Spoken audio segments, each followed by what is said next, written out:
Friends, welcome back to my channel Ashwin Naveen Kannada vlogs. ಇವತ್ತು ಬಂದು 31st, time ಬಂದು ಮಿಡ್ನೈಟು 3 o'clock ಆಗಿತ್ತು ಮಂಜ, 2:30 ಅಂತ ಅನಿಸುತ್ತೆ ಟೈಮು. ತೋರಿಸ್ತೀನಿ ಟೈಮ್ ಎಷ್ಟು ಅಂತ. 2:30 ಆಗಿಲ್ಲ, 2 o'clock ಆಗಿಲ್ಲ, ಸರಿ 1:46 ಕರೆಕ್ಟಾಗಿ ಟೈಮ್ 1:46. ಇವಾಗ ಇಷ್ಟೊತ್ತಲ್ಲಿ ರೆಡಿ ಆಗಿದ್ದೀವಿ. ಏನು ಅಂತಂದ್ರೆ ಇವತ್ತು ಬಂದು ನನ್ನ ಮಗಂದು ಬರ್ತಡೇ ಇರೋದ್ರಿಂದ ಮನೆ ದೇವ್ರ ದೇವಸ್ಥಾನಕ್ಕೆ ಹೋಗ್ತಾ ಇದ್ದೀವಿ. ಅಲ್ಲಿ ಪೂಜೆ ಇಟ್ಕೊಂಡಿರೋದ್ರಿಂದ ಅಭಿಷೇಕ ಎಲ್ಲ ಅಲ್ಲಿಗೆ ಹೋಗ್ತಾ ಇದ್ದೀವಿ. ನೋಡಿ, ಬೆಳಗ್ಗೆನೇ ಸ್ಯಾರಿ ಎಲ್ಲ ಹಾಕ್ಕೊಂಡು ಈ ಥರ ರೆಡಿ ಆಗಿದ್ದೀನಿ. ಇನ್ನು ನಮ್ಮ ಮನೇಲೆಲ್ಲ ರೆಡಿ ಆಗ್ತಾವ್ರೆ. ಟೈಮ್ ತೋರಿಸ್ತೀನಿ ಬನ್ನಿ. ಟೈಮ್ ನೋಡ್ತಾ ಇರ್ಬೋದು ನೀವೀಗ. ಇನ್ನೂ 2 o'clock ಆಗಿಲ್ಲ, ಇನ್ನೇನು 2 o'clock ಆಗುತ್ತೆ. 2 o'clock ಆಗುತ್ತೆ. ಬೇಗ ಬೇಗ ಪೂಜೆ ಮಾಡಬೇಕು ಅಲ್ಲ. ಮತ್ತೆ ಮಾವ ಎಲ್ಲ ರೆಡಿಯಾಗಿ ವೆಯ್ಟ್ ಮಾಡ್ತಾವ್ರೆ. ನವೀನ್ ಕೂಡ ರೆಡಿ ಆಗ್ತಾವ್ರೆ. ಇವಾಗ ಬನ್ನಿ ಬೇಗ ಕ್ವಿಕ್ಕಾಗಿ ದೇವ್ರ ಪೂಜೆ ಮಾಡಿಬಿಟ್ಟು ಇಲ್ಲಿಂದ ಹೊರಡೋಣ. ಯಾರ್ಯಾರು ಹೋಗ್ತೀವಿ ಏನು ಅಂತ ಅಂದ್ಬಿಟ್ಟು ಕಾರ್ ಕುತ್ಕೊಳ್ಳೋಕೆ ಜಾಗನೂ ಇಲ್ಲ, ಅಷ್ಟು ಜನ ಹೋಗ್ತಾ ಇರೋದು.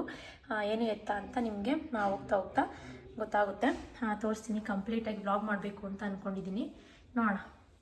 ಈ ಸ್ಯಾರಿ ಬಂದು ನನ್ನ ಫ್ರೆಂಡು ಕೊಡಿಸಿದಂಥ ಸ್ಯಾರಿ ನೋಡಿ, green colour, light green colour ಚೆನ್ನಾಗಿತ್ತು. ಅದಕ್ಕೆ ಇದನ್ನೇ ವೇರ್ ಮಾಡೋಣ ಅಂದ್ಬಿಟ್ಟು ಉಟ್ಕೊಂಡಿದ್ದೀನಿ. ತಲೆ ಕೂಡ ಇನ್ನೂ ಬಾಚಿಲ್ಲ, ಬಾಚಬೇಕು. ಸ್ನಾನ ಮಾಡಿ ಜಸ್ಟ್ ಬಂದೆ, ಪೂಜೆಗೆ ರೆಡಿ ಮಾಡಿಬಿಟ್ಟು ಆಮೇಲೆ ತಲೆ ಬಾಚಿ ಆಮೇಲೆ ಹೊರಡೋದು. ರಿಷಿ ನೋಡಿ ರೆಡಿ ಆಗೋನಿ, ಈ ಥರ ರೆಡಿ ಆಗೋನಿ, ಕ್ಯೂಟಾಗಿ. ರಿಷಿ ಆಯಿತು. ದೀಪ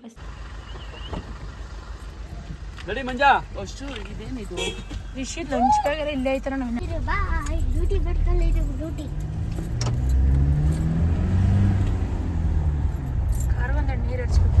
ಇವಾಗ ಬಂದು ನಮ್ಮನೆ ಹತ್ರದಿಂದ ನಮ್ಮ ಅತ್ತೆ ಮನೆ ಹತ್ರ ಬಂದಿದ್ದೀವಿ. ನೋಡ್ತಾ ಇರ್ಬೋದು ಎಲ್ಲ ಆಲ್ರೆಡಿ ಕೆಳಗಡೆ ಬಂದು ವೆಯ್ಟ್ ಮಾಡ್ತಾಯಿದ್ರು ನಮಗೆ ಅಂತ ಅಂದ್ಬಿಟ್ಟು.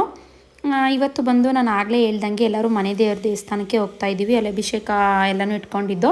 ಹಾಗಾಗಿ ನಮ್ಮ ಕಾರಲ್ಲೇ ಹೋಗೋಣ ಅಂತಂದ್ಬಿಟ್ಟು ಹೊರಟು. ಆದರೆ ಜಾಗ ಸಾಕಾಗಲಿಲ್ಲ. ದೇವರಿಗೆ ಹೂವು ಮತ್ತು ಪೂಜೆ ಸಾಮಾನು ಐಟಮ್ಸು ಎಲ್ಲ ಅದು ಕೂಡ 2-3 ಬ್ಯಾಗ್ ಆಗಿತ್ತು. ಜೊತೆಗೆ ನಾವು ಅಲ್ಲಿಂದ ವೆಕೇಷನ್ಗೆ ಹೋಗೋಣ ಅಂದ್ಬಿಟ್ಟು ಪ್ಲ್ಯಾನ್ ಮಾಡಿದ್ದು, ಎಲ್ಲಾದರೂ ಹೊರಗಡೆ ಹೋಗ್ಬಿಟ್ಟು ಬರೋಣ ಅಂತ. ಹಾಗಾಗಿ ನಮ್ಮದು ಕೂಡ ಬಟ್ಟೆ, ಬ್ಯಾಗು, ಲಗೇಜ್ ಎಲ್ಲ ಜಾಸ್ತಿ ಆಯಿತು. ಜೊತೆಗೆ ಅಜ್ಜಿನ ನಾವು 3 days 4 days ಇರಲ್ಲ ಅಲ್ವಾ. ಹಂಗಾಗಿ ಅಜ್ಜಿ ಕೂಡ ಊರಿಗೆ ಹೋಗ್ತೀನಿ ಅಂತ ಹೇಳ್ತಿದ್ರು. ಅಜ್ಜಿನ ಊರಿಗೆ ಬಿಡಬೇಕಿತ್ತಲ್ವಾ. ಎಲ್ಲರೂ ಕಂಫರ್ಟಬಲಾಗಿ ಕುತ್ಕೊಳ್ಳೋಕ್ಕೆ ಜಾಗ ಸಾಲೇ ಇಲ್ಲ. ಕಡೆಗೂ ನಾವು ನಮ್ಮ ಕಾರಲ್ಲಿ ಹೋಗೋಣ ಅಂತಲೇ ಹೊರಟಿದ್ದು. ಅಲ್ಲಿಂದ ನಮ್ಮ ಅಕ್ಕನ ಮಗನ ಕಾರ್, ಅವನು ಕಾರಲ್ಲಿ ಬಂದಿದ್ದ. ಸರಿ ಅಂದ್ಬಿಟ್ಟು ಅವ್ನ ಕಾರು ತೊಗೊಂಡೋಗೋಣ ಊರ ತನಕ. ಅಲ್ಲಿಂದ ಅವ್ನ ಕಾರ್ನ ಬಿಟ್ಬಿಟ್ಟು ನಮ್ಮ ಕಾರಲ್ಲೇ ನಾವು ಹೊರಗಡೆ ಹೋಗೋಣ ಅಂತ ಪ್ಲ್ಯಾನ್ ಮಾಡ್ದೋ. ಬೆಳಗಿನ ಜಾವ ಬೇಗ ಬಿಟ್ಟಿದ್ರಿಂದ ಮುಖ ಎಲ್ಲ ಒಂದು ಸ್ವಲ್ಪ ಊದ್ಕೊಂಡಂಗಿತ್ತು. ತಲೆ ಕೂದಲೆಲ್ಲ ಬಾಚೆ ಇರಲಿಲ್ಲ.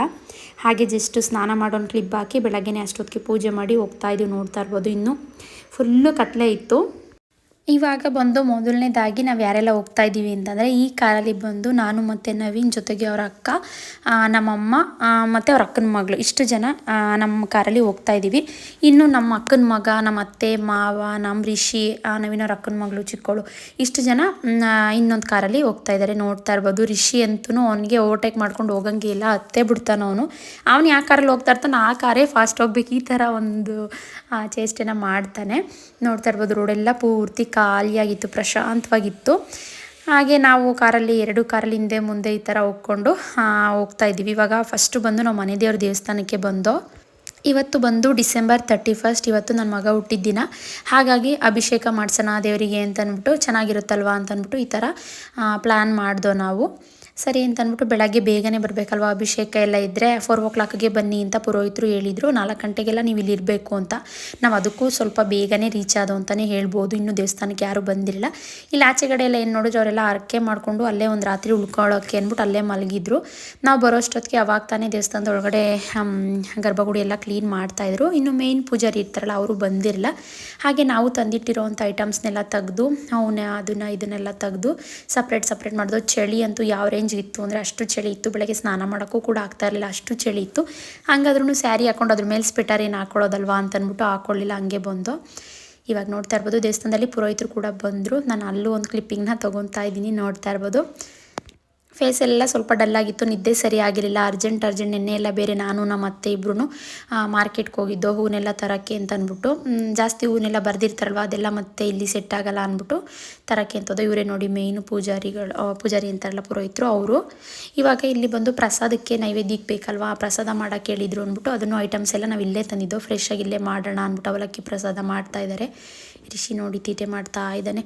ಈಗ ನಾವು ಎಲ್ಲ ವೆಯ್ಟ್ ಮಾಡ್ಕೊಂಡು ಕೂತಿದ್ದು. ಅವರು ಅಭಿಷೇಕ ಮಾಡೋದು ಅಂದರೆ ದೇವ್ರದ್ದು ಒಂದೊಂದು ದೇವ್ರದ್ದು ಸ್ಕ್ರೀನು ಹಾಕದೆ ಹಾಗೆ ಅಭಿಷೇಕ ಮಾಡ್ತಾರೆ. ಇನ್ನು ಕೆಲವೊಂದು ದೇವ್ರದ್ದು ಮತ್ತು ಹೆಣ್ಣು ದೇವ್ರದ್ದೆಲ್ಲನೂ ಸ್ಕ್ರೀನ್ ಕ್ಲೋಸ್ ಮಾಡಿಬಿಟ್ಟೇ ಅಭಿಷೇಕ ಮಾಡೋದು. ಒಳಗಡೆ ಅಭಿಷೇಕ ಕೂಡ ನಡೀತಾ ಇತ್ತು. ಇಲ್ಲಿ ಆಚೆ ಬಂದು ನಾವು ನೈವೇದ್ಯಕ್ಕೆ ಪ್ರಸಾದಕ್ಕೆ ಅಂತ ಅಂದ್ಬಿಟ್ಟು ರೆಡಿ ಮಾಡ್ತಾಯಿದ್ದು. ಇನ್ನು ಸ್ವಲ್ಪ ಜನ ಕೂಡ ಬಂದಿದ್ದರು, ಅಂದರೆ ಅರ್ಕೆ ಮಾಡ್ಕೊಂಡಿರ್ತಾರಲ್ವ ಅವರು ಆ ಥರ, ಮತ್ತು ಅಭಿಷೇಕ ಮಾಡಿಸೋರು. ಫೈನಲಿ ಅಲಂಕಾರ ಎಲ್ಲ ಆದಮೇಲೆ ದೇವ್ರನ್ನ ನೋಡೋಕೆ 2 ಕಣ್ಣು ಸಾಲದು ಅಂತ ಹೇಳ್ಬೋದು. ಫಸ್ಟ್ ಆಫ್ ಆಲ್ ಏನಪ್ಪ ಅಂದರೆ ಈ ಥರ ವೀಡಿಯೋಸ್ ಫೋಟೋಸ್ ತೆಗಿಯೋಂಗೆ ಇಲ್ಲ, ಕಂಪಲ್ಸರಿ ತೆಗಿಯೋಂಗಿಲ್ಲ. ಆದರೆ ಅವ್ರು ಪುರೋಹಿತರಿಂದ ಅವರು ಸ್ವಲ್ಪ ಚೆನ್ನಾಗಿ ಪರಿಚಯ, ನಮ್ಮ ಮನೆ ದೇವ್ರು ಕರೆಸ್ದಾಗೆಲ್ಲನೂ ಬಂದಿದ್ರಳು, ಹಂಗಾಗಿ ಪರಿಚಯ ಇದ್ದಿದ್ದರಿಂದ ಅವರೇ ಫೋಟೋಸ್ ವೀಡಿಯೋಸ್ ತಗೊಳ್ಳೋಕ್ಕೆಲ್ಲನೂ ಪರ್ಮಿಷನ್ ಕೊಟ್ಟರು. ನಾನು ತೊಗೊಳ್ತಿದ್ರೆ ತೊಗೊಳ್ಳಿ ಅಂತಂದರು. ನಮ್ಮದು ಕೂಡ ಫೋಟೋ ತೊಗೊಳ್ಳಿ ಅಂತ ಅಂದ್ಬಿಟ್ಟು ಅವರೇ ಇದು ಮಾಡಿದ್ರು. ಸರಿ ಆಯಿತು ಅಂದ್ಬಿಟ್ಟು ಫೋಟೋ ಕೂಡ ತೊಗೊಂಡು ಬೆಳಗ್ಗೆನೇ ಮೊದಲನೇ ಪೂಜೆ ನಿಜ ನೀವು ನಂಬ್ತಿರೋಲ್ವ ತುಂಬ ಅಂದರೆ ತುಂಬ ಚೆನ್ನಾಗಿತ್ತು. ಬೇರೆ ಟೈಮಲ್ಲೆಲ್ಲ ಬಂದಾಗ ತುಂಬ ರಶ್ಶು, ಅಷ್ಟೊಂದು ಜನಗಳ ಮಧ್ಯೆ ದರ್ಶನ ಮಾಡೋಕ್ಕೇ ಆಗಲ್ಲ. 2 ನಿಮಿಷ ದೇವ್ರ ಮುಂದೆ ನಿಂತ್ಕೊಳ್ಳೋದು ಹೆಚ್ಚಾಗುತ್ತೆ, ಬೇಗ ಹೋಗಿ ಹೋಗಿ ಅಂದ್ಬಿಟ್ಟು ತಳ್ಳಿಬಿಡ್ತಾರೆ, ಇದು ಮಾಡ್ತಾರೆ, ನಿಂತ್ಕೊಳ್ಳೋಕ್ಕೆ ಬಿಡಲ್ಲ. ಆದರೆ ಇವತ್ತು ಈ ಥರ ಅಭಿಷೇಕಕ್ಕೆಲ್ಲ ಬಂದರೆ ನೀವು ಬೆಳಗ್ಗೆನೇ ಬರ್ತೀರಲ್ವ, ಹಾಗಾಗಿ ನೀವು ಆರಾಮಾಗಿ ದೇವ್ರನ್ನ ನೋಡ್ಬೋದು. ಇಲ್ಲಿ ದೇವ್ರ ಪೂಜೆ ಎಲ್ಲನೂ ತುಂಬ ಚೆನ್ನಾಗಾಯಿತು, ಅಲಂಕಾರ ಕೂಡ ತುಂಬಾ ಚೆನ್ನಾಗಿತ್ತು. ಇದು ಬಂದು 2ನೇ ಸಲ ನಾವು ಅಭಿಷೇಕ ಮಾಡಿಸ್ತಾ ಇರೋದು ಇಲ್ಲಿ ದೇವರಿಗೆ. ತುಂಬ ಏನೋ ಒಂಥರ ಸಮಾಧಾನ. ಅದರಲ್ಲೂ ನನ್ನ ಮಗನ ಬರ್ತಡೇ ದಿವಸನೇ ಮಾಡಿಸಿದ್ದು, ಇನ್ನೂ ಖುಷಿ. ಆಮೇಲೆ ಅವರು ನಮ್ಮ ಅವ್ರಿಗೆಲ್ಲ ಹಾರ ಎಲ್ಲನೂ ಹಾಕಿ ದೇವ್ರ ಮೇಲಿಂದ, ಜೊತೆಗೆ ನವೀನವರೆಲ್ಲ ಅಂತರ ಎಲ್ಲ ಕಟ್ಟಿಸ್ಕೊಂಡ್ರು. ನಾನೇನು ಕಟ್ಟಿಸ್ಕೊಳ್ಳಿಲ್ಲ, ಲಾಸ್ಟ್ ಟೈಮ್ ಕಟ್ಟಿಸ್ಕೊಂಡಿದ್ದೆ, ಹಾಗಾಗಿ ಈ ಸಲ ಏನು ಕಟ್ಟಿಸ್ಕೊಳ್ಳಿಲ್ಲ. ರಿಷಿ ಬರ್ತಡೇ ಇದೆ ಅಂತಂದಿದ್ದಕ್ಕೆ ಅವನಿಗೂ ಕೂಡ ದೇವ್ರ ಮೇಲಿಂದ ಹಾರ ಎಲ್ಲ ತೆಗ್ದಾಕಿ ನೋಡ್ತಾ ಇರೋದು, ಹಾರ ಹಾಕೊಂಡೇ ಹೋಗ್ತಾವನೆ ಎಲ್ಲ ಮಾಡಿ ತುಂಬ ಚೆನ್ನಾಗಿ ಪೂಜೆನ ಮಾಡಿಕೊಟ್ರು. ಇವಾಗ ಫೈನಲಾಗಿ ಪೂಜೆ ಎಲ್ಲನೂ ಮುಗಿಸ್ಕೊಂಡು ರಿಷಿಗೆ ಕೇಕ್ ಕಟಿಂಗ್ ಮಾಡಬೇಕಿತ್ತು. ನಾನು ಅವನಿಗೆ ಕೇಕ್ ಕಟಿಂಗ್ನ ನಾವು ಹೋಮ್ ಸ್ಟೇ ಹೋಗೋಣ ಅಂತಿದ್ದು ಅಲ್ವ ಸಂಜೆ, ಆವಾಗ ಅಲ್ಲೇ ಮಾಡಿಸ್ತೀನಿ ಅಂತ ಅಂತಿದ್ದೆ. ಅವನು ನಾನಿಲ್ಲ, ನಾನು ದೇವಸ್ಥಾನದ ಹತ್ರನೇ ಕಟ್ ಮಾಡ್ತೀನಮ್ಮ ಅಂತ 3-4 ಡೇಸಿಂದ ಹೇಳ್ತಾನೆ ಇದ್ದ. ಅದಕ್ಕೆ ಅವ್ರು ಅಜ್ಜಿ ತಾತ ಕಟ್ ಮಾಡಲಿ ಬಿಡು ಅಲ್ಲೇ ಒಂದು ಅಂತ ಅಂದ್ಬಿಟ್ಟು ಅವರು ಒಂದು ಕೇಕ್ನ ಕೂಡ ತಂದಿದ್ರು. ಜಸ್ಟ್ ಬೇಕಿಂದ ನೋಡ್ತಾ ಇರ್ಬೋದು, ಕೇಕ್ ಕೂಡ ತುಂಬಾ ಚೆನ್ನಾಗಿತ್ತು. ಹಾಗೆ ಇಲ್ಲಿ ಕೇಕ್ ಕಟ್ಟಿಂಗ್ ಎಲ್ಲನೂ ಮಾಡಿ ಅವನ ಆಸೆ ಯಾಕೆ ಪೂರೈಸಬಾರ್ದು ಅಂತ ಅಂದ್ಬಿಟ್ಟು ಅಲ್ಲಿಂದ ಡೈರೆಕ್ಟಾಗಿ ನಾವು ನಮ್ಮ ಊರಿಗೆ ಬಂದು ಇಲ್ಲಿ ಬಂದು ಮಾರಮ್ಮನ ದೇವಸ್ಥಾನಕ್ಕೆ ಅಂತ ಅಂದ್ಬಿಟ್ಟು ಬಂದಿದ್ದೀವಿ. ಇಲ್ಲೂ ಕೂಡ ಪೂಜೆ ಮಾಡಿಸ್ಬೇಕಿತ್ತು. ಅವನಿಗೆ ಅಮ್ಮ ಆಗಿಬಿಟ್ಟಿತ್ತು. ಅಮ್ಮ ಆದಾಗ ಇಲ್ಲಿ ಬಂದು ಪೂಜೆ ಮಾಡಿಸ್ತೀವಿ ಅಂತ ಅಂದ್ಬಿಟ್ಟು ನಮ್ಮ ಅತ್ತೆ ಅಂದ್ಕೊಂಡಿದ್ರಂತೆ. ಸರಿ ಅಂದ್ಬಿಟ್ಟು ಬೆಳಗ್ಗೆನೇ ಹೋಗ್ತಾಯಿದ್ದೀವಿ. ಇಲ್ಲಿ ಇವಾಗ ತಾನೇ ಬೆಳಕು ಕರೀತಿತ್ತು, ಒಂದು 7 o'clock ಆಗಿತ್ತು ಅಂತ ಅನಿಸುತ್ತೆ. 6:30 7 o'clock ಅಷ್ಟೇ ಇದ್ದಿದ್ದು. ಚಳಿ ಕೂಡ ಇತ್ತು, ಮತ್ತು ಅವಾಗ ತಾನೇ ಸೂರ್ಯ ಕಂಡುಬಿಡೋ ಥರ ಫೀಲ್ ಆಗ್ತಿತ್ತು. ಇಲ್ಲಿ ಬಂದು ಇಲ್ಲೂ ಕೂಡ ದೇವಸ್ಥಾನದಲ್ಲಿ ಬೆಳಗ್ಗೆನೇ ಪುರೋಹಿತರು ಕೂಡ ಬಂದಿದ್ದರು. ಇಲ್ಲಿ ಯಾವಾಗಲೂ ಇರಲ್ಲ, ನೀವು ನೋಡಿರ್ತೀರಾ ನನ್ನ ವೀಡಿಯೋಸಲ್ಲೆಲ್ಲ ನಾವೇ ಪೂಜೆ ಮಾಡ್ಕೊಂಡು ಹೋಗೋದು.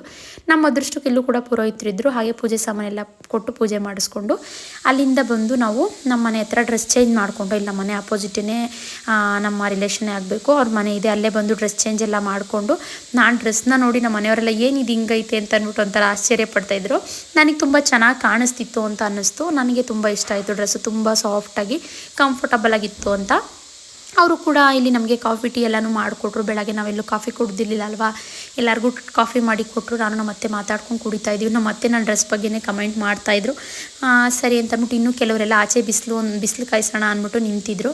ನಾನು ನಮ್ಮ ಅತ್ತೆ ಮಾತ್ರ ಇಲ್ಲಿ ಒಳಗಡೆ ಕಾಫಿ ಕುಡಿಯೋಣ ಅಂತ ಅಂದ್ಬಿಟ್ಟು ಬಂದು ಇವಾಗ ನಾವು ಬಂದು ಇಲ್ಲಿಂದ ಡೈರೆಕ್ಟಾಗಿ ಎಲ್ಲಿಗೆ ಹೋಗ್ತೀವಿ ಅಂತಂದರೆ, ಇಲ್ಲಿಂದ ನೀವು ಲಾಸ್ಟ್ ನನ್ನ ವೀಡಿಯೋಸ್ನ ರೆಗ್ಯುಲರಾಗಿ ನೋಡ್ತಾಯಿದ್ರೆ ನಿಮಗೆ ಗೊತ್ತಿರುತ್ತೆ. ನಾವು ಕೊಡಚಾದ್ರಿಗೆ ತುಂಬ ಸಲ ಹೋಗಿದ್ದೀವಿ, ಒಂದು 3 times ಹೋಗಿದ್ದೀವಿ. ನಮ್ಮ ಮನೆಯವ್ರನ್ನ ಕರ್ಕೊಂಡು ಹೋಗಿಲ್ಲ. ಅವ್ರನ್ನ ಹೋದಾಗೆಲ್ಲ ಅನ್ನೋರು ಏನಾಯ್ತು ಅಲ್ಲಿ, ಯಾವಾಗಲೂ ಹೋಗ್ತೀರಾ ಅಂತಂದ್ಬಿಟ್ಟು. ಸರಿ ಅಂತಂದ್ಬಿಟ್ಟು ಈ ಸಲ ಅವ್ರನ್ನೂ ಕೂಡ ಕರ್ಕೊಂಡು ಹೋಗೋಣ ಕೊಡಚಾದ್ರಿಗೆ ಅಂತ ಅಂದ್ಬಿಟ್ಟು ಪ್ಲ್ಯಾನ್ ಮಾಡ್ದೋ. ರಿಷಿ ಬರ್ತಡೇ ಕೂಡ ಇತ್ತಲ್ವ, ಇನ್ನು ಇಲ್ಲೇ ಸೆಲೆಬ್ರೇಷನ್ ಮಾಡೋದೇನು, ಹೊರಗಡೆ ಹೋಗೋಣ ಎಲ್ಲಾದರೂ ಒಂಥರ ಚೆನ್ನಾಗಿರುತ್ತೆ ಅಂತ ಅಂದ್ಬಿಟ್ಟು ನಾವು ಇಷ್ಟು ಜನ ಹೊರಟಿದ್ದೀವಿ.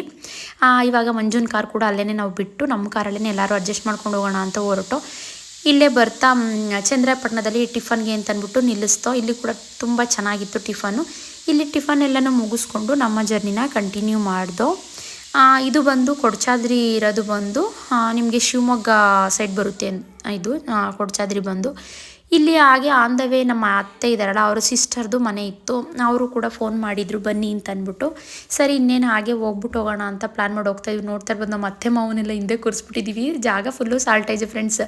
ಅಂದರೆ ನಾವು ಇಷ್ಟು ಜನ ಹೋಗ್ತೀವಿ ಅಂತ ಪ್ಲ್ಯಾನ್ ಮಾಡಿಲ್ಲ, ಸಡನ್ನಾಗಿ ಪ್ಲ್ಯಾನ್ ಆಗಿದ್ದರಿಂದ ಈ ಥರ ಆಯಿತು. ಇವಾಗ ನಮ್ಮ ಅತ್ತೆಯವರ ಅಕ್ಕ ಅವ್ರ ಮನೆಗೆ ಬಂದಿದ್ದೀವಿ. ಅವರು ಕೂಡ ನಮಗೋಸ್ಕರ ಅಂತ ಅಂದ್ಬಿಟ್ಟು ನಾನ್ ವೆಜ್ ಅಡುಗೆನೆಲ್ಲ ಪ್ರಿಪೇರ್ ಮಾಡ್ತಾಯಿದ್ರು. ಇಲ್ಲೆಲ್ಲ ತುಂಬಾ ಚೆನ್ನಾಗಿದೆ. ಶಿವಮೊಗ್ಗ ಭದ್ರಾವತಿ ಇವರು ಇರೋದು ಬಂದು ತುಂಬ ಚೆನ್ನಾಗಿತ್ತು. ಮಕ್ಕಳು ಕೂಡ ಸಿಕ್ಕಾಪಟ್ಟೆ ಎಂಜಾಯ್ ಮಾಡಿದ್ರು ಅನ್ಬೋದು. ಸೈಕಲೆಲ್ಲ ತುಳ್ಕೊಂಡು ನೋಡ್ತಾ ಇರ್ಬೋದು. ನಾವು ಹಾಗೆ ಸ್ವಲ್ಪ ಹೊತ್ತು ಕಾರಲ್ಲಿ ಕೂತು ಬೇಜಾರಾಗಿ ಕಾಲೆಲ್ಲ ಹಿಡ್ಕೊಂಡಂಗೆ ಆಗ್ಬಿಟ್ಟಿತ್ತು. ಇಕ್ಕಟ್ಟಲ್ಲಿ ಕೂತ್ಕೊಂಡು ಸ್ವಲ್ಪ ಹೊತ್ತು ಹಾಗೆ ವಾಕ್ ಮಾಡಿ, ಇಲ್ಲಿ ಅಡಿಕೆ ತೋಟ ಎಲ್ಲನೂ ತುಂಬ ಇರುತ್ತೆ, ಅದನ್ನೆಲ್ಲ ನೋಡಿಕೊಂಡು ಇದ್ದು. ಅವರು ಅಡುಗೆ ಕೂಡ ಮಾಡಿದರು. ಚಿಕನ್ ಸಾಂಬಾರು, ಮುದ್ದೆ, ರೈಸು, ಜೊತೆಗೆ ಕಬಾಬು ಇದನ್ನೆಲ್ಲನೂ ಮಾಡಿದರು. ತುಂಬ ಟೇಸ್ಟಿಯಾಗಿ ಕೂಡ ಇತ್ತು, ಚೆನ್ನಾಗಿತ್ತು. ಚೆನ್ನಾಗಿ ಇದು ಮಾಡಿದ್ರು ಅಂತ ಹೇಳ್ಬೋದು. ಅಲ್ಲಿಂದ ಊಟನ ಮುಗಿಸ್ಕೊಂಡು ಮಧ್ಯಾಹ್ನದ ಲಂಚ್ ಆಯಿತು. ಲಂಚ್ನ ಮುಗಿಸ್ಕೊಂಡು ಇವಾಗ ನಾವು ನೆಕ್ಸ್ಟು ನಮ್ಮ ಜರ್ನಿನ ಕೊಡಚಾದ್ರಿ ಕಡೆ ಕಂಟಿನ್ಯೂ ಮಾಡ್ದೋ. ತುಂಬ ಜರ್ನಿ ಲಾಂಗ್ ಇದೆ ಫ್ರೆಂಡ್ಸ್. ಆಲ್ಮೋಸ್ಟ್ ನೀವು ಬೆಂಗಳೂರಿಂದ ಬಿಡ್ತೀನಿ ಅಂತಂದರೆ 8 hours 9 hours ಆಗುತ್ತೆ ಕೊಡಚಾದ್ರಿಗೆ. ಈ ಟೈಮಲ್ಲಿ ಹೋಗೋದಕ್ಕಿಂತ ನೀವು ಇಲ್ಲಿಗೆ ಮಳೆ ರೈನಿ ಸೀಸನಲ್ಲಿ ತುಂಬಾ ಚೆನ್ನಾಗಿರುತ್ತೆ ರೈನಿ ಸೀಸನಲ್ಲಿ ಹೋದರೆ. ಆದರೆ ರಿಷಿ ಬರ್ತಡೇ ಈಗ ಬಿದ್ದಿದ್ದರಿಂದ ಮತ್ತು ಇನ್ನೊಂದೇನಪ್ಪ ಅಂದರೆ ಈ ಊರಲ್ಲಿ ಸಿಕ್ಕಾಪಟ್ಟೆ ಚಳಿ. ಮಳೆಗಾಲದಲ್ಲಿ ಹೋದರೆ ಫುಲ್ಲು ಗ್ರೀನರಿ ಇರುತ್ತೆ, ನಿಮಗೆ ನೋಡೋಕೆ ಕೂಡ ತುಂಬಾ ಚೆನ್ನಾಗಿರುತ್ತೆ. ಇವಾಗ ನೀವು ನೋಡ್ತಾ ಇರ್ಬೋದು, ನಾವು ರೀಚ್ ಆಗೇ ಬಿಟ್ಟು ಕೊಡಚಾದ್ರಿ ಪಾತಲ್ಗೆರೆ ಹೋಮ್ ಸ್ಟೇ ಅಂದ್ಬಿಟ್ಟು ನಾವು ಇಲ್ಲೇ ಬಂದಾಗೆಲ್ಲ ಸ್ಟೇ ಆಗೋದು.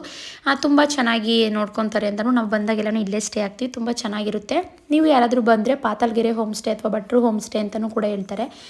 ಇವ್ರದ್ದು ಇನ್ಸ್ಟಾಗ್ರಾಮಲ್ಲಿ ಕೂಡ ಪೇಜ್ ಇದೆ, ಬೇಕು ಅಂದರೆ ಕಮೆಂಟ್ ಮಾಡಿದ್ರೆ ನಾನು ಶೇರ್ ಮಾಡ್ತೀನಿ. ನೀವು ಯಾರಾದರೂ ಬರೋರಿದ್ದರೆ ಬರ್ಬೋದು, ಅಥವಾ ನಾನಲ್ಲಿ ಬೋಲ್ಡಲ್ಲೂ ಕೂಡ ತೋರಿಸ್ತೀನಿ. ಅವ್ರ ಕಾಂಟ್ಯಾಕ್ಟ್ ನಂಬರ್ ಇರುತ್ತೆ, ಇಲ್ಲಾಂದರೆ ನನಗೂ ಕೂಡ ಶೇರ್ ಮಾಡಿದರೆ ನಾನು ಕಾಂಟ್ಯಾಕ್ಟ್ ನಂಬರ್ ಕೂಡ ಶೇರ್ ಮಾಡ್ತೀನಿ. ನೀವು ಕೂಡ ನಿಮ್ಮ ಫ್ಯಾಮಿಲಿ ಜೊತೆ ಬಂದೊಂದು ಒಳ್ಳೆ ಟೈಮ್ ಸ್ಪೆಂಡ್ ಮಾಡ್ಬೋದು ಬೆಂಗಳೂರಿಂದ ಆಚೆ. ಇಲ್ಲಿ ಇನ್ನೊಂದು ಏನಪ್ಪ ಅಂದರೆ ನೆಟ್ವರ್ಕ್ ಕಂಪ್ಲೀಟು ಒಂದು ಚೂರು ನೆಟ್ವರ್ಕ್ ಇರೋಲ್ಲ. ಇಲ್ಲಿ ಬಂದು ನೀವು ಉಳ್ಕೊಂಡ್ರಿ ಅಂದರೆ ನೆಟ್ವರ್ಕ್ ಅಂತೂ ಇರೋದೇ ಇಲ್ಲ. ಬಂದಿದ್ದ ತಕ್ಷಣ ಎಲ್ಲರಿಗೂ ಬಿಸಿ ಟೀ ಮಾಡಿಕೊಟ್ರು, ಹಾಲು ಕೊಟ್ಟರು ಮಕ್ಕಳಿಗೆಲ್ಲ. ಎಲ್ಲ ಕುಡ್ದು ಸರಿ ಅಂದ್ಬಿಟ್ಟು ಸ್ವಲ್ಪ ಹೊತ್ತು ರೆಸ್ಟ್ ಮಾಡಿ ಆಮೇಲೆ ಫ್ರೆಶ್ ಅಪ್ ಆಗಿ ನೋಡ್ತಾ ಇರ್ಬೋದು.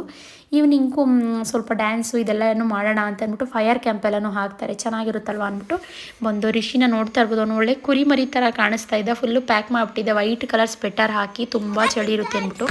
ಅವನಿಗಂತೂ ಫುಲ್ಲು ಖುಷಿ, ಅವನಂತೂ ಎಂಜಾಯ್ ಮಾಡೋ ಮೂಡಲ್ಲಿದ್ದ. ಮಕ್ಕಳೆಲ್ಲ ಇದ್ರಲ್ವಾ ಅಂದ್ಬಿಟ್ಟು ನಾವಿಲ್ಲಿ ಮ್ಯೂಸಿಕಲ್ ಚೇರ್ ಆಡೋಣ ಅಂತ ಅಂದ್ಬಿಟ್ಟು ಮಕ್ಕಳು ಹಿಂಸೆ ಮಾಡ್ತಾಯಿದ್ರು ಆಡೋಣ ಅಂತ. ಸರಿ ಅಂದ್ಬಿಟ್ಟು ಅದು ಕೂಡ ಪ್ರಿಪ್ರೇಷನ್ ಮಾಡ್ತಾಯಿದ್ರು ಒಂದು ಕಡೆ. ನೋಡ್ತಾ ಇರ್ಬೋದು ವೆದರ್ ಅಂತೂ ತುಂಬ ಅಂದರೆ ತುಂಬಾ ಚೆನ್ನಾಗಿತ್ತು. ನಮ್ಮ ಅಮ್ಮ ನಮ್ಮ ಅತ್ತೆ ಅವರೆಲ್ಲನೂ ಫ್ರೆಶ್ ಅಪ್ ಆಗ್ತಾಯಿದ್ರು. ನಾವು ಆಲ್ರೆಡಿ ಫ್ರೆಶ್ ಅಪ್ ಆಗಿ ಬಂದು ಹೀಗೆ ಆಚೆಗಡೆ ವಾಕ್ ಮಾಡ್ತಾಯಿದ್ದೀವಿ. ಇವಾಗ ಬಂದು ನಾನು ಆಗಲೇ ಹೇಳ್ದಂಗೆ ಮ್ಯೂಸಿಕಲ್ ಚೇರ್ಗೆ ರೆಡಿ ಮಾಡಿ ಇಟ್ಟಿದ್ದಾರೆ. ನಾನು ಜೊತೆಗೆ ನವೀನವರ ಸಿಸ್ಟರು, ಅವ್ರ ಮಕ್ಕಳು, ನನ್ನ ಮಗ ಎಲ್ಲರೂ ಸೇರಿ ಆಡೋಣ ಅಂದ್ಬಿಟ್ಟು ಆಡ್ತಾ ಇರೋದು. ಇದೆಲ್ಲ ಸ್ಕೂಲ್ ಡೇಸಲ್ಲಿ ಆಡಿದ ನೆನಪು ಫ್ರೆಂಡ್ಸ್. ಮತ್ತು ಅದಾದಮೇಲೆ ಈ ಥರ ಟೈಮು ಸಿಕ್ಕಿಲ್ಲ, ಈ ಥರ ಆಡು ಇಲ್ಲ ಅಂತ ಹೇಳ್ಬೋದು. ಮದುವೆ ಆದಮೇಲೆ ಇದೇ ಫಸ್ಟ್ ಟೈಮು. ಮಕ್ಕಳೆಲ್ಲ ಇದ್ರಲ್ವಾ ಅಂತ ಅಂದ್ಬಿಟ್ಟು ನಾವು ಕೂಡ ಆಡ್ತಾಯಿದ್ವಿ. ಒಂಥರ ಚೆನ್ನಾಗಿರುತ್ತೆ, ಮಕ್ಕಳ ಜೊತೆ ನಾವು ಮಕ್ಕಳಾಗೆ ಹೋಗ್ತೀವಿ ಅಂತ ಅನಿಸುತ್ತೆ. ಇಲ್ಲಿದ್ದಾಗ ವರ್ಕ್ ಪ್ರೆಷರು, ನೂರಾರು ಟೆನ್ಷನ್ನು, ಈ ಥರ ಎಲ್ಲ ನಾವು ಎಂಜಾಯ್ ಮಾಡೋಕ್ಕಾಗೋದೇ ಇಲ್ಲ. ಅದಾದಮೇಲೆ ಇವಾಗ ನೆಕ್ಸ್ಟು ಬಂದು ಕಣ್ಣ ಮುಚ್ಚಲೆ ಆಡೋಣ ಅಂತ ಅಂದ್ಬಿಟ್ಟು ಅದನ್ನು ಕೂಡ ಆಡೋಣ ಅಂತ ರೆಡಿ ಆಗ್ತಾಯಿದ್ದೀನಿ. ನೋಡ್ತಾ ಇರ್ಬೋದು. ಇದಕ್ಕೆಲ್ಲ ನಮ್ಮನೇಲೂ ಕೂಡ ತುಂಬ ಸಪೋರ್ಟ್ ಮಾಡ್ತಾರೆ. ಈ ಥರ ಮಾಡಿಬಿಡಿ, ಆ ಥರ ಮಾಡಿಬಿಡಿ ಅಂತ ರಿಸ್ಟ್ರಿಕ್ಷನ್ ಏನಿಲ್ಲ. ನಮ್ಮ ಖುಷಿ ಯಾವ ಥರ ಆ ಥರ ಇರೋಕ್ಕೆ ಬಿಡ್ತಾರೆ. ಕೆಲವೊಂದು ವಿಷಯದಲ್ಲಿ ಮಾಡ್ತಾರೆ, ಇಲ್ಲ ಅಂತಲ್ಲ, ಬೇಡದೇ ಇರೋ ವಿಷಯದಲ್ಲಿ ಅಂತಂದರೆ ಅದರಿಂದ ಏನೋ ಕೆಟ್ಟದ್ದು ಅದನ್ನ ಮಾಡಬಾರ್ದು ಅನ್ನೋ ವಿಷಯದಲ್ಲಿ ನಮಗೆ ಬೇಡ ಅಂತ ರಿಸ್ಟ್ರಿಕ್ಷನ್ ಇರುತ್ತೆ. ಅದು ಬಿಟ್ಟರೆ ಈ ಥರ ಎಲ್ಲ ನಮ್ಮ ಎಂಜಾಯ್ಮೆಂಟ್ಸ್ಗೆ ಯಾವುದೇ ರೀತಿ ಅಡ್ಡಿ ಮಾಡಲ್ಲ. ನಮ್ಮ ಮನೇಲಿ ನಮ್ಮ ಮನೆಯವರು ಆಗಿರಲಿ, ನಮ್ಮ ಅತ್ತೆ ಮನೆಯವರಾಗಿರಲಿ, ನಮ್ಮ ಮನೆಯವರಾಗಿರಲಿ, ಯಾರು ಈ ಥರ ಮಾಡಲ್ಲ. ಅವ್ರ ಖುಷಿ ಅವ್ರೇನೋ ಮಾಡಲಿ ಬಿಡು, ಅವ್ರೇನು ತಪ್ಪು ಮಾಡಲ್ವಲ್ಲ ಅನ್ನೋ ಥರ ಬಿಡ್ತಾರೆ. ನಾವು ಕೂಡ ಸಿಕ್ಕಿದ್ದೆ ಚಾನ್ಸು ಅಂತ ಅಂದ್ಬಿಟ್ಟು ಸಿಕ್ಕಾಪಟ್ಟೆ ಎಂಜಾಯ್ ಮಾಡ್ದೋ. ಅಲ್ಲಿಂದ ಇಷ್ಟು ದೂರ ಬೆಂಗಳೂರಿಂದ ದುಡ್ಡೆಲ್ಲ ಖರ್ಚು ಮಾಡ್ಕೊಂಡು ಯಾಕೆ ಬರ್ತೀವಿ ಹೇಳಿ, ನಮ್ಮ ಖುಷಿಗೆ ಅಂತ ಅಲ್ವಾ. ಅದೇ ಥರ ನಾವು ಕೂಡ ಎಂಜಾಯ್ ಮಾಡ್ದೋ. ಮತ್ತು ಎಲ್ಲರಿಗೂ ಅಡ್ವಾನ್ಸ್ ಹ್ಯಾಪಿ ನ್ಯೂ ಇಯರ್. ಈ ವ್ಲಾಗು ನಿಮಗೆ ಲೇಟಾಗಿ ಬರುತ್ತೆ, ಅಂದರೆ ನ್ಯೂ ಇಯರ್ ಆಗಿ ಒಂದು 4-5 ಡೇಸ್ಗೆ ಈ ವ್ಲಾಗು ನಿಮಗೆ ರೀಚ್ ಆಗುತ್ತೆ. ಯಾರೂ ಬೇಜಾರು ಮಾಡ್ಕೋಬೇಡಿ. 2024ರಲ್ಲಿ ಇದ್ದಿದ್ದ ಕಹಿ ಎಲ್ಲನೂ ಕಳೆದು 2025ಕ್ಕೆ ನಿಮ್ಮೆಲ್ಲ ಆಸೆಗಳು ಈಡೇರಲಿ ಅಂತ ನಾನು ಕೇಳ್ಕೊತೀನಿ. ಇವಾಗ ಈ ಥರ ಡ್ಯಾನ್ಸ್ ಎಲ್ಲನೂ ಮಾಡ್ತಾಯಿದ್ದಾರೆ ನೋಡಿ. ಮ್ಯೂಸಿಕ್ ಎಲ್ಲನೂ ನಾನು ಮ್ಯೂಟ್ ಮಾಡಿದ್ದೀನಿ. ನಮ್ಮ ಅಮ್ಮ ನಮ್ಮ ಅತ್ತೆ ಎಲ್ಲ ಕುತ್ಕೊಂಡು ನೋಡ್ತಾ ಇದ್ರು ಯಾವ್ಯಾವ ಥರ ಆಡ್ತೀವಿ ಅಂದ್ಬಿಟ್ಟು. ಇಲ್ಲಿ ಬಂದು ನವೀನು ಇಲ್ಲಿ ಕೇಕ್ ಕಟ್ ಮಾಡಿಸೋಣ ಅಂತ ಹೇಳಿದ್ನಲ್ಲ, ಕೇಕ್ನ ಕೂಡ ತಗೊಂಡು ಬಂದರು. ಇಲ್ಲಿ ನೋಡಿದ್ರೆ ಫೈರ್ ಕ್ಯಾಂಪ್ ಎಲ್ಲನೂ ಹಾಕ್ಕೊಟ್ರು. ಚಳಿ ಅಂತೂ ಸಿಕ್ಕಾಪಟ್ಟೆ ಇತ್ತು. ನಮ್ಮ ಅಮ್ಮಂಗೆ ರಿಷಿ ನೋಡಿ ಯಾವ ಥರ ಕ್ಯಾಪ್ ಹಾಕಿಟ್ಟವನೆ ಅಂತಂದ್ಬಿಟ್ಟು ನಾವೆಲ್ಲ ಕುತ್ಕೊಂಡು ಒಳ್ಳೆ ಫ್ಯಾಮಿಲಿ ಟೈಮ್ನ ಸ್ಪೆಂಡ್ ಮಾಡ್ದು ಅಂತ ಹೇಳ್ಬೋದು. ಎಲ್ಲ ಮಾತುಗಳನ್ನ ಆಡಿಕೊಂಡು ಒಳ್ಳೆ ಒಬ್ರಿಗೊಬ್ರು ಟೈಮ್ನ ಕೊಡೋ ಥರ ನಾವು ಇದು ಮಾಡ್ದು ಅಂತ ಅನ್ಬೋದು. ಈ 2025 ತುಂಬ ಖುಷಿಯಿಂದ ಸ್ಟಾರ್ಟ್ ಆಗಿದೆ ನನ್ನ ಲೈಫಲ್ಲಿ. ಅಂತಂದರೆ ನನ್ನ ಫ್ಯಾಮಿಲಿ ಜೊತೆ ಒಳ್ಳೆ ಟೈಮ್ನ ಸ್ಪೆಂಡ್ ಮಾಡಿದ್ವಿ, ಕ್ವಾಲಿಟಿ ಟೈಮ್ನ. ಮತ್ತು ತುಂಬ ಖುಷಿಯಾಗಿದ್ದೋ ನಾವು ನ್ಯೂ ಇಯರ್ ದಿನ. ಹಂಗಾಗಿ ಈ ವರ್ಷ ಎಲ್ಲ ಅದೇ ಥರ ಇರುತ್ತೋ ಇಲ್ವೋ ಗೊತ್ತಿಲ್ಲ, ಅದೇ ಥರ ಇರಲಿ ಅಂತ ಕೇಳ್ಕೊತೀನಿ. ಇವಾಗ ಇಲ್ಲಿ ನಾನ್ ವೆಜ್ ಅಡುಗೆ ಕೂಡ ಮಾಡಿಸಿದ್ದೋ ನಾವು. ಚಿಕನಲ್ಲಿ ವೆರೈಟೀಸ್ನೆಲ್ಲ ಅಲ್ಲೇ ಮಧ್ಯಾಹ್ನ ನಾನ್ ವೆಜ್ ಊಟ ಮಾಡಿದ್ರಿಂದ ಯಾರೂ ಅಷ್ಟಾಗೇನು ತಿನ್ನಲಿಲ್ಲ. ಕೆಲವೊಂದಿಷ್ಟು ಐಟಮ್ಸ್ ಕೂಡ ಇತ್ತು. ಇಲ್ಲಿ ಬಂದು ರಿಷಿಗೆ ಕೇಕ್ ಕಟಿಂಗ್ ಮಾಡಿಸೋಣ ಅಂತ ಅಂದ್ಬಿಟ್ಟು 12 o'clock ಮಾಡೋಣ, ಇವು ನ್ಯೂ ಇಯರ್ ಆಗುತ್ತೆ ಅಂತ ಅಂದ್ಬಿಟ್ಟು ಐಡಿಯಾ ಮಾಡಿದೋ. ಎಲ್ಲ ಸಾಕಾಗಿದ್ದರಿಂದ ಜರ್ನಿ ಮಾಡೆಲ್ಲ ಬೇಗ ಮಲಗಿಬಿಡ್ತಾರೆ ಮಕ್ಕಳೆಲ್ಲ ಅಂತ ಅಂದ್ಬಿಟ್ಟು ಬೇಗನೆ ಕಟ್ ಮಾಡೋಣ ಬಿಡು, ನ್ಯೂ ಇಯರ್ ಏನಾಗಲ್ಲ ಅಂತ ಅಂದ್ಬಿಟ್ಟು ನಾವು ನ್ಯೂ ಇಯರ್ ದಿವಸ ಫಸ್ಟು ನನ್ನ ಪಾಪ ಹುಟ್ಟೋದಕ್ಕೆ ಮೊದಲು ನ್ಯೂ ಇಯರ್ಗೆ ಅಂದ್ಬಿಟ್ಟು 12 o'clockಗೆ ಕೇಕ್ನ ಕಟ್ ಮಾಡ್ತಿದ್ದೋ. ಜೊತೆಗೆ ಒಬ್ರಿಗೊಬ್ರು ವಿಶ್ನ ಮಾಡ್ತಿದ್ದೋ. ನನ್ನ ಮಗ ಹುಟ್ಟಿದ ಮೇಲೆ ಚೇಂಜು 31ಗೆ ನಾವು ಕೇಕ್ನ ಕಟ್ ಮಾಡಿರ್ತೀವಿ. ಮತ್ತು ನೆಕ್ಸ್ಟ್ ಡೇ ಏನು ಕೇಕ್ ಕಟ್ ಮಾಡೋದು ಅಂದ್ಬಿಟ್ಟು ನಾವು ಕೇಕ್ ಕಟಿಂಗ್ ನ್ಯೂ ಇಯರ್ ದಿವಸ ಏನೂ ಮಾಡೋಕ್ಕೋಗಲ್ಲ. ಇವರೇ ಬಂದು ಹೋಮ್ ಸ್ಟೇ ಇದೆಯಲ್ಲ ಅವರು ಕೂಡ ರಿಷಿಗೆ ಕೇಕ್ನ ತಿನ್ನಿಸಿ ವಿಶ್ ಮಾಡಿದ್ರು ಇರೋರು ಮಿಸ್ಸಸ್ಸು. ತುಂಬ ಅಂದರೆ ತುಂಬಾ ಸಾಫ್ಟ್ ಸ್ಪೋಕನ್ ಅಂತ ಹೇಳ್ಬೋದು, ತುಂಬ ಒಳ್ಳೆ ಜನ ಅಂತ ಹೇಳ್ಬೋದು. ಅವರು ಕೂಡ ರಿಷಿಗೆ ವಿಶ್ ಮಾಡಿದ್ರು. ಇವಾಗ ಅಷ್ಟರಲ್ಲಿ ಎಲ್ಲರಿಗೂ ಸ್ವಲ್ಪ ಹೊಟ್ಟೆ ಹಶ್ವಾಗ್ತಿತ್ತು ಅಂದ್ಬಿಟ್ಟು ಇವರು ಕೂಡ ವೆಜ್ಜಲ್ಲಿ ವೆರೈಟೀಸ್ ಎಲ್ಲ ಮಾಡಿದರು. ಪಾಯಸ, ಚಪಾತಿ, ರೈಸು, ರಸಮ್ ಈ ಥರ ಅಡುಗೆನೆಲ್ಲನೂ ಮಾಡಿದರು. ಎಲ್ಲ ಯಾರ್ಯಾರು ಎಷ್ಟೆಷ್ಟು ಬೇಕೋ ಅಷ್ಟು ಊಟನ ಹಾಕ್ಕೊಂಡು ಯಾರೂ ಜಾಸ್ತಿ ತಿನ್ನಲಿಲ್ಲ, ಊಟನ ಮಾಡ್ದು. ಈ ವ್ಲಾಗು ಮತ್ತು ನಿಮಗೆ ಕಂಟಿನ್ಯೂಷನು ನೆಕ್ಸ್ಟ್ ನಾಳೆ ಬರುತ್ತೆ. ಈ ವ್ಲಾಗ್ನ ಕಂಟಿನ್ಯೂಷನ್ ವ್ಲಾಗು ನಾವು ನೆಕ್ಸ್ಟ್ ಡೇ ಏನೆಲ್ಲ ಮಾಡ್ದೋ, ಎಲ್ಲಿಗೆಲ್ಲ ಹೋದೋ, ಯಾವ ರೀತಿ ಟೈಮ್ನ ಸ್ಪೆಂಡ್ ಮಾಡ್ದೋ ಅನ್ನೋ ವ್ಲಾಗು ನೆಕ್ಸ್ಟ್ ಸಿಗುತ್ತೆ. ಅಲ್ಲಿ ತನಕ ವಿಡಿಯೋನ ನೋಡಿ ಸಪೋರ್ಟ್ ಮಾಡಿ ಇದೇ ಥರ.